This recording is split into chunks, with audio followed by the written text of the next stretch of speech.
నా విప్లవాభినందనలు తెలియజేసుకుంటున్నాను. అయితే 2019 నుంచి 24 వరకు ఈ రాష్ట్రంలో అధికారంలో ఉన్నటువంటి జగన్మోహన్ రెడ్డి మా ఎస్సీ ఎస్టీ సబ్ ప్లాన్ నిధుల మీద మాకున్నటువంటి పథకాల్లో ఒక పథకమైనటువంటి దశాబ్దాల కాలంగా ఉన్నటువంటి అంబేద్కర్ ఓవర్సీస్ విద్యానిధి అనే ఒక పథకం ఉంటే ఈ పథకాన్ని పేరు మార్చి జగనన్న విదేశీ విద్య అని చెప్పి పెట్టుకోవడం జరిగింది. దీని మీదట ఆ రోజుల్లో మరి ఈ రాష్ట్రంలో ఉన్నటువంటి అన్ని జిల్లాల్లో మాలమహానాడు ఆధ్వర్యంలో ప్రజా సంఘాలను కుల సంఘాలను కలుపుకొని అనేక విధాలుగా నిరసనలు ధర్నాలు చేయడం జరిగింది. అయినా కూడా మా యొక్క నిరసనల ధర్నాలకు ఈ యొక్క జగన్ ప్రభుత్వం తొలగలేదు. అంతేకాకుండా ఆ జగన్ ప్రభుత్వంలో ఉన్నటువంటి మరి దళిత మంత్రులు మరి ప్రజాప్రతినిధులైనటువంటి కొంతమంది మరి మెరుగు నాగార్జున గాని మంత్రి గారు, ఆ తర్వాత ఆదిమూలపు సురేష్ గారు, ఎంపీ నందిగామ సురేష్ గారు, ఆ తర్వాత జూపుడి ప్రభాకర్ రావు గారు, ఆ తర్వాత నారాయణ స్వామి గారు, పిన్నెపి ఈశ్వరప్ప గారు, వీరు మరి మంత్రివర్గంలో ఉన్నటువంటి వారు కూడా మరి జగన్ చేసినటువంటి పనిని సమర్థించడం జరిగింది. మీరు గమనించాలా. మరి ఇప్పుడు 2024లో ఈ రాష్ట్రంలో మరి జగన్మోహన్ రెడ్డిని తుదముట్టించి ఎన్డీఏ కూటమి తరపున తెలుగుదేశం పార్టీ అధికారంలోకి వచ్చి నారా చంద్రబాబు నాయుడు గారు మరి ముఖ్యమంత్రిగా అవడం జరిగింది. ఈ నేపథ్యంలో గతంలో మేము కోరిన విధంగా మరి ఇప్పుడు చంద్రబాబు నాయుడు గారి కేబినెట్లో కీలక మంత్రిగా ఉన్నటువంటి మన ప్రకాశం జిల్లాకు చెందినటువంటి డోలా బాలవీరాంజనేయ స్వామి సాంఘిక సంక్షేమ శాఖ మంత్రిగా మరి అవడం జరిగింది.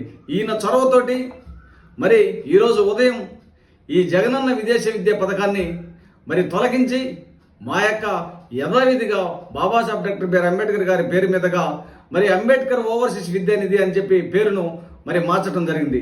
దీని మీదట మేము ఆంధ్రప్రదేశ్ రాష్ట్ర మాల మహానాడు ఆధ్వర్యంలో మరి హర్షం వ్యక్తం చేస్తూ మరి ప్రత్యేకమైనటువంటి జైభీములు మరి మంత్రి గారి ద్వారా కూటమికి తెలియజేస్తున్నాం. అయితే మేము అడిగేది ఏంటంటే ఆంధ్రప్రదేశ్ మాల మహానాడు ఆధ్వర్యంలో మీరు రాష్ట్రం విడిపోయిన తర్వాత చంద్రబాబు నాయుడు ఈ రాష్ట్రానికి 2014లో ముఖ్యమంత్రి అయిన తర్వాత అప్పుడు మా యొక్క సబ్ ప్లాన్ నిధుల ద్వారా మా చట్టాన్ని ఉపయోగించుకొని అప్పుడు మాకున్నటువంటి 27, 28 పథకాలను పునరుద్ధరింపజేసి ఎస్సీ కార్పొరేషన్ను కలకలలాడే విధంగా చేసి ఈ ఎస్సీ కార్పొరేషన్ ద్వారా మా అభివృద్ధిని మెరుగుపడే విధంగా ఎన్ఎస్ఎఫ్డిసి, ఎన్ఎస్కేఎస్ఎఫ్డిసి, మరి బ్యాంకు లింకుడు, భూమి కొనుగోలు పథకము, ఈ విధంగా అనేక పథకాల ద్వారా మా యొక్క దళితులను అభివృద్ధిని మెరుగుపడే విధంగా చేసి మాకు లోన్లు ఇవ్వడం జరిగింది.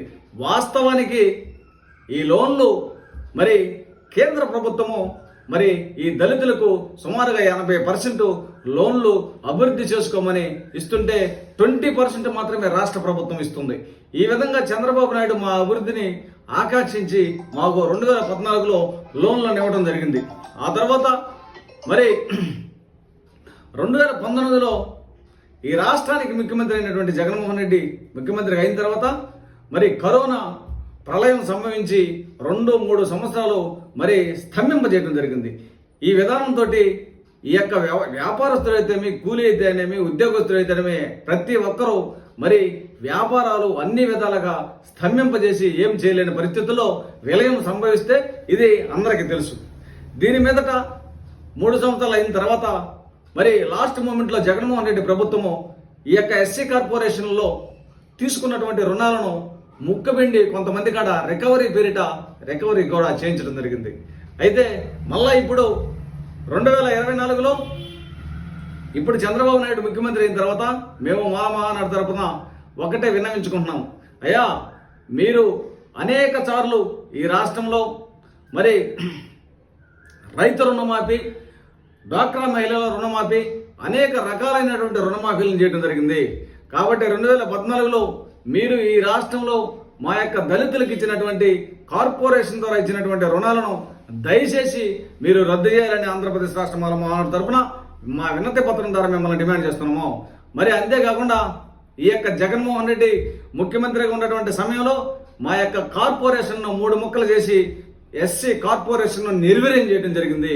ఈ కార్పొరేషన్ను నిర్వీర్యం చేయడమే కాకుండా ఈ కార్పొరేషన్లో ఉన్నటువంటి కార్పొరేషన్లకు 3 చైర్మన్లను ఏర్పాటు చేసి వారికి రాజభోగంలో భోగభాగ్యాలతో కార్లు ఇచ్చి, డ్రైవర్ ఇచ్చి, అలవెన్స్లు ఇచ్చి తిప్పుకోవడం కూడా, జీతాలు ఇచ్చి తిప్పుకోవడం కూడా జరిగింది.